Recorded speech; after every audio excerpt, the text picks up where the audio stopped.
आम आदमी पार्टी के वरिष्ठ नेता, राज्यसभा में सांसद, अरविंद केजरीवाल के सियासी क्रांतिकारी नेता, सड़क से लेकर सदन तक आक्रामक ढंग से, पुरजोर ढंग से सरकार की घेराबंदी करने वाले संजय सिंह जी हमारे साथ मौजूद हैं। स्वागत है आपका मंच पर।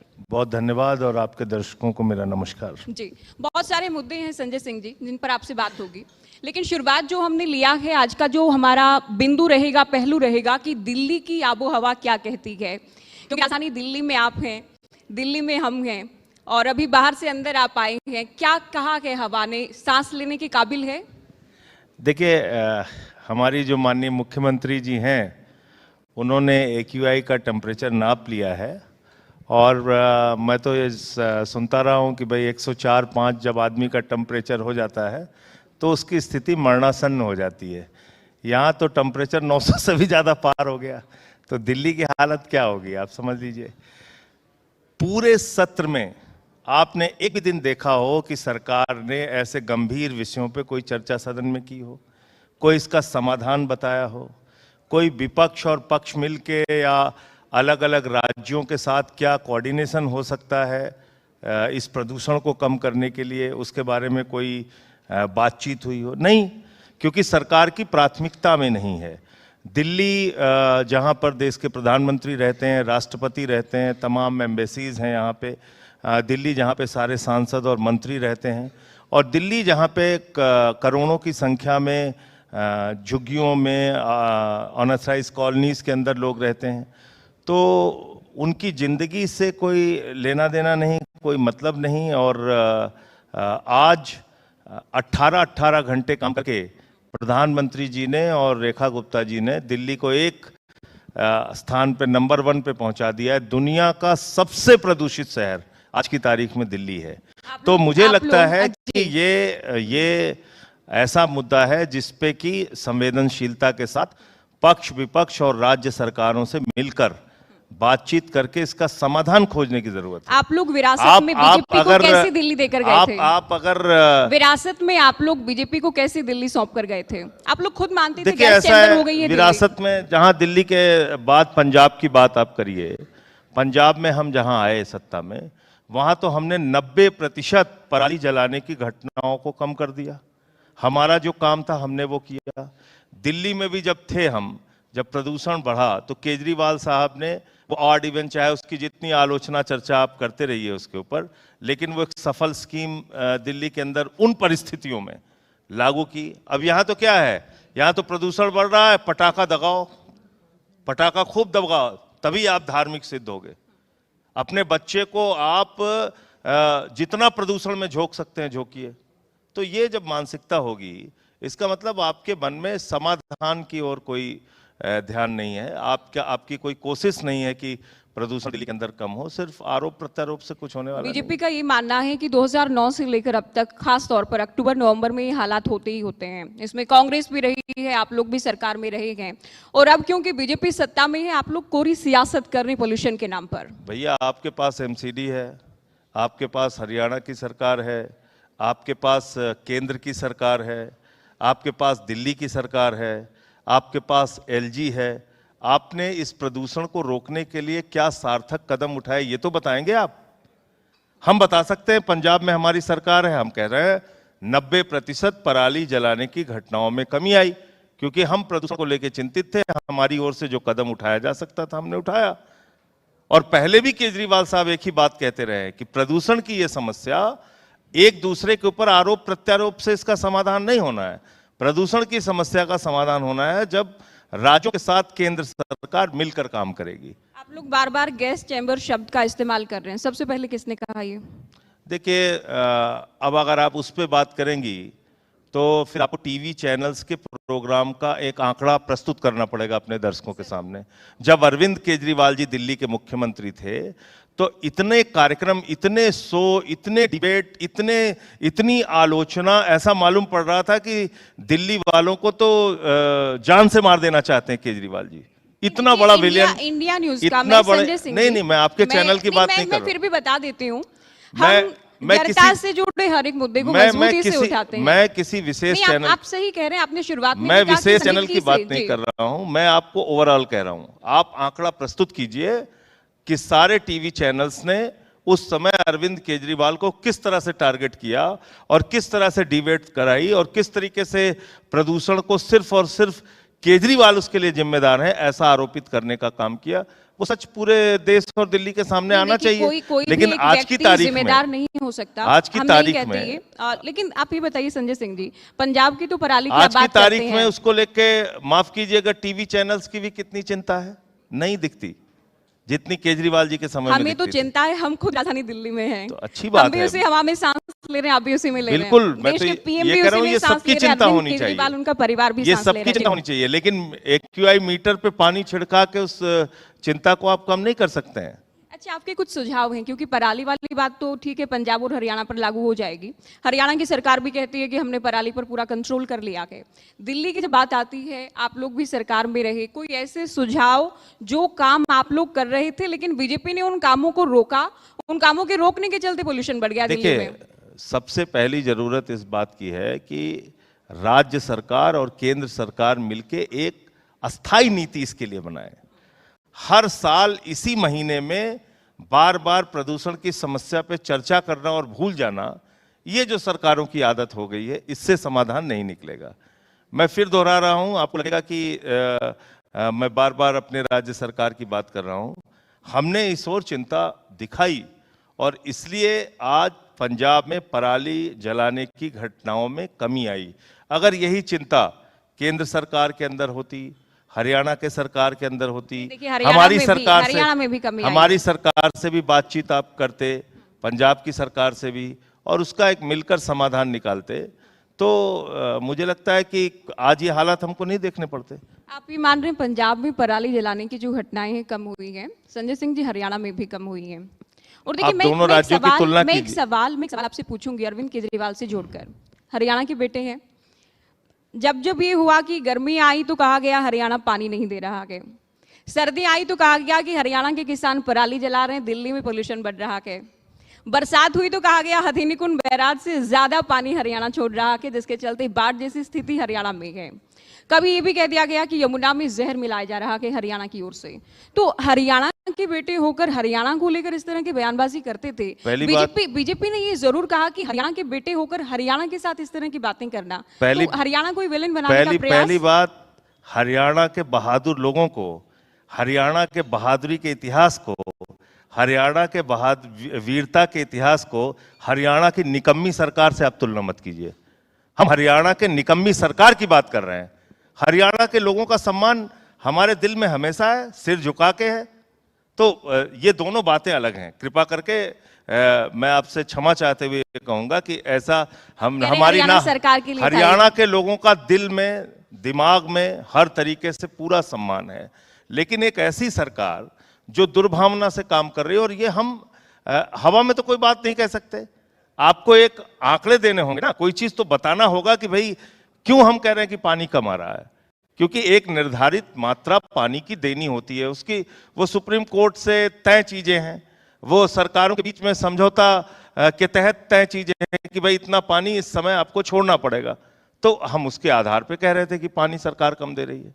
वो सरकार की आलोचना है, सरकार के हरियाणा के लोगों की बिल्कुल आलोचना नहीं है। हरियाणा की प्रतिष्ठा को भी बीच में मत लाइए। हरियाणा की प्रतिष्ठा को वहां की सरकार खराब कर रही है। ठीक है, देखिए नेता जोड़ देते हैं, हरियाणा को भी जोड़ वो देते हैं, गलत कर रहे हैं। ठीक है, मैं ऐसा नहीं मानता। शीतकालीन सत्र चल रहा है, आप जमकर सरकार को घेर रहे हैं। वंदे मातरम को लेकर भी, जनगण मन को लेकर भी आपने जमकर सरकार को घेरा है। वोट चोरी को लेकर भी लगातार आप एक्शन में हैं, आक्रामक ढंग से सरकार पर हमला कर रहे हैं। देखिए, सारी चीजों के मैंने ऐतिहासिक तथ्य रखे, कुछ छिपाया नहीं। ये सच है कि आरएसएस ने मुस्लिम लीग के साथ मिलकर सरकार बनाई थी 3 राज्यों में, और कृषक प्रजा पार्टी के नेता थे फजलुल हक, उसमें मुस्लिम लीग भी शामिल थी, और उसमें श्यामा प्रसाद मुखर्जी जी वित्त मंत्री थे उस राज्य की सरकार में। और उन्होंने अंग्रेज गवर्नर को चिट्ठी लिखी थी। उस चिट्ठी में लिखा था कि भारत छोड़ो आंदोलन को कुचल देना चाहिए। ये ऐतिहासिक सच है। 52 साल तक तिरंगा झंडा आरएसएस ने अपने नागपुर के मुख्यालय पे नहीं फहराया। जिन 3 लड़कों ने वो झंडा फहराने की कोशिश की, उनके ऊपर एफआईआर दर्ज की गई। 13 साल तक मुकदमा उनके ऊपर चलाया गया। मैंने 28 दिसंबर 1949 का ऑर्गेनाइजर मुखपत्र दिखाया, जिसमें साफ तौर पे लिखा था कि जन गण मन ये आइटम ऑफ एंटरटेनमेंट है। आप हमारे राष्ट्रगान का अपमान करेंगे, आप हमारे तिरंगे का अपमान करेंगे, राष्ट्रीय ध्वज का अपमान करेंगे, और वंदे मातरम लगा के कितने चार लोगों का नाम तो मैंने पूछा था कि 4 लोगों का नाम बताइए जो वंदे मातरम लगा के जेल में गए हों, तो आपके पास वो भी नहीं है। तो इसलिए नकली राष्ट्रवादी बनने की कोशिश मत कीजिए। आपका जो इतिहास है वो देश जानता है, और नहीं जानता है तो इस बहस, मैं तो हैरान था, मुझे तो लगा नरेंद्र मोदी जी ने आरएसएस की गोभी खोदने के लिए बहस रखी। जो आरएसएस के बारे में देश के लोगों को पता नहीं था, आरएसएस को बदनाम करने के लिए मोदी जी ने वंदे मातरम की डिबेट रखी कि पूरे देश में आरएसएस की सच्चाई पूरा विपक्ष मिलकर बता दे। ये काम हुआ, ये काम हुआ। तो जो ऐतिहासिक तथ्य थे, जो ऐतिहासिक सच था, जो सारे प्रमाण थे, वो मैंने सदन के अंदर रखे। भारत छोड़ो आंदोलन का विरोध किया, तिरंगे का विरोध किया, राष्ट्रगान का विरोध किया, और मुस्लिम लीग की जिन्ना के साथ सरकार बनाई। वो कांग्रेस को लेकर कहते हैं, जवाहरलाल नेहरू को लेकर कहते हैं वंदे मातरम के टुकड़े कर दिए गए। ये तमाम तरह की बातें इस बार के सत्र में हम देख रहे हैं। मैं तो उम्मीद कर रहा था कि इस बार सदन के अंदर हम लोग चर्चा करेंगे कि ट्रंप ने भारत के ऊपर टैरिफ क्यों बढ़ाया, मैक्सिको जैसे देश ने 50% टैरिफ लगा दी हिंदुस्तान पे। मैं तो उम्मीद कर रहा था कि हम चर्चा करेंगे कि 20 लाख लोग प्रदूषण से इस देश के अंदर हर साल मर जाते हैं, उसको दूर करने के लिए कैसे काम करेंगे। 45 करोड़ बेरोजगारों की फौज खड़ी हो गई है इस देश में, उसमें कैसे बातचीत करेंगे। लेकिन दुर्भाग्य से इन सारे विषयों पे चर्चा नहीं हुई, महंगाई पे बात नहीं हुई। किसान एक खाद की बोरी के लिए लाइन में खड़ा रहता है, उसकी मौत हो जाती है, हमारे उत्तर प्रदेश की घटना है। तो इन सारे मुद्दों पे हम सोच रहे थे कि सदन में बात होगी, लेकिन कोई बातचीत नहीं हुई। तो सरकार की प्राथमिकता ही नहीं है वो। अभी जैसे क्या है, वंदे मातरम पर चर्चा को संजय सिंह गैर जरूरी मानते हैं। नहीं, जरूरी मानते हैं। संजय सिंह बिल्कुल जरूरी मानते हैं वंदे मातरम की चर्चा को। लेकिन जो वंदे मातरम लगाने वाले लोग थे, अगर वो आज हिंदुस्तान में होते तो वो कहते पहले लाल किले के पास हुए आतंकी हमले पर बात करो, पहले इस देश के करोड़ों जो नौजवान बेरोजगार हैं उस पर बात करो, पहले बात करो कि देश में महंगाई कम क्यों है, ज्यादा क्यों है, और रुपया कम क्यों हो रहा है, रुपए की कीमत गिर क्यों रही है, इस पे बात करो। वो वंदे मातरम लगाने वाले इस तरह के भारत की कल्पना कर रहे थे। इनके एक उदाहरण दूं आपको, इनके एक मंत्री हैं AK शर्मा उत्तर प्रदेश में। तो क्या हुआ कि बिजली नहीं आ रही थी हमारे यहाँ यूपी में, व्यापारियों ने उनको घेर लिया, कहने लगे साहब 21-21 घंटे लाइट नहीं आ रही है, हमारे बच्चे रो रहे हैं, व्यापार बर्बाद हो रहा है, 21-21 घंटे मंत्री जी लाइट नहीं आ रही है, कुछ इंतजाम कीजिए, कुछ इंतजाम कीजिए। कहने लगे जय श्री राम, बजरंगबली की जय। तो क्या आपको भगवान श्री राम ने कहा है कि आप इतने नाकारा हो जाइए, इतने नाकारा हो जाइए कि बिजली ना दीजिए लोगों को? बीजेपी की पिच पर आप लोगों ने भी जाने का प्रयास किया था, उसमें सुंदरकांड के पाठ की बात करें, हनुमान चालीसा की बात करें, लेकिन आप लोग हारे। क्या आप लोगों को ऐसा फीडबैक था ग्राउंड पर, भनक थी ऐसी? देखिए, इस बार जनता आप लोगों को सत्ता से बाहर का रास्ता दिखाने वाली है। ऐसा है कि हमारी सरकार को किस तरह से डिस्टर्ब किया गया आपसे छिपा नहीं है। हमारे सारे प्रमुख नेता, अरविंद केजरीवाल जी, मनीष सिसोदिया जी, सत्येंद्र जैन, मुझे सबको पकड़ पकड़ के झूठे मामले में जेल डाल दिया। 1 रुपए किसी के घर से बरामद नहीं हुआ, कुछ नहीं मिला, लेकिन डाल दिया जेल में। हमारी सरकार को एक कामों को बाधित किया। दूसरा, फिर इन्होंने क्या किया कि जितने भी काम थे, चाहे वो सीवर से रिलेटेड हो या पानी से रिलेटेड हो, सारे काम उन्होंने ठप करने का, रोकने का प्रयास किया। फिर उन्होंने क्या किया कि बहुत चालाकी से केजरीवाल साहब के जेल से बाहर आने से पहले ही उन्होंने विधानसभा वाइज वोट कटवाने का काम किया। और मैंने सारे प्रमाण आपके चैनल पे, स्टोरी भी चली होगी और आपको याद होगा कि देश के सामने रखे थे। मंत्रियों के घरों में 42,000 वोट काटे गए, उनकी कॉन्स्टिट्यूंसी में 42,000 वोट काटे गए और 4,000 वोट से वो हार गए। वाली बातें, आप लोग हारे हैं तभी ये हुआ है, ये हराने के लिए हुआ है? उसके पहले हो गया था ना, बिल्कुल लिखित में शिकायत दी है, उसके पहले शिकायत दी है। विधानसभा वार जिस तरह से बीजेपी के लोगों ने वोट कटवाने के लिए, वोट बढ़वाने के लिए घपला किया है, उसकी शिकायत दी है।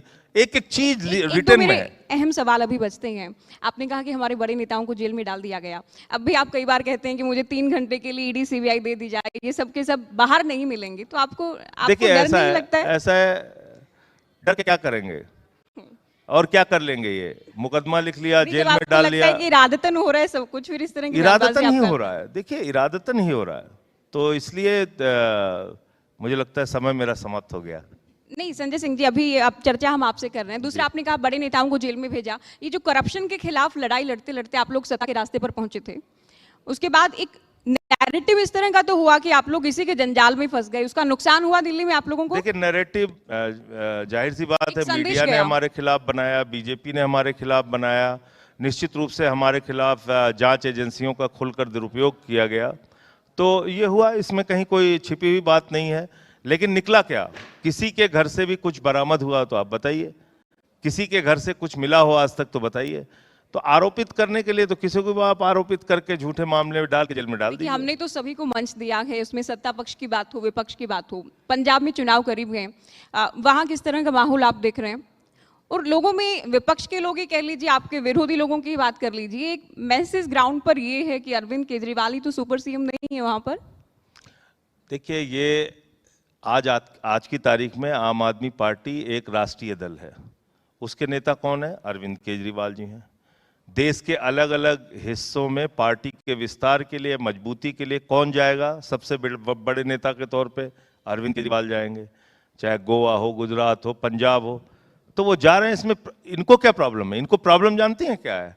इनको प्रॉब्लम ये है कि जाना बंद कर दें, जिससे ये खुराफात अपनी कर सकें। तो उनके खुराफात पे अंकुश लगती है, उनके जो और तौर तरीके हैं उस पर अंकुश लगती है, इसलिए अरविंद केजरीवाल को टारगेट करते हैं। पंजाब का, अरे भाई पंजाब भारत का हिस्सा है। पंजाब में हमारी पार्टी को 95 सीट मिली है। पंजाब में अरविंद केजरीवाल जी लगातार चुनाव के पहले भी और उसके बाद भी काम करते रहे हैं, जाते रहे हैं। तो इसमें समस्या क्या है? मुझे समझ में नहीं आता। चलिए, बहुत शुक्रिया, आप मंच पर आए, आपने Thank you समय very निकाला। much. शुभकामनाएं आपको पंजाब चुनाव के लिए। साथ ही इसी तरह से मजबूती से आप सदन में आवाज उठाते रहें। बहुत शुक्रिया। बहुत बहुत शुक्रिया संजय सिंह जी आपका।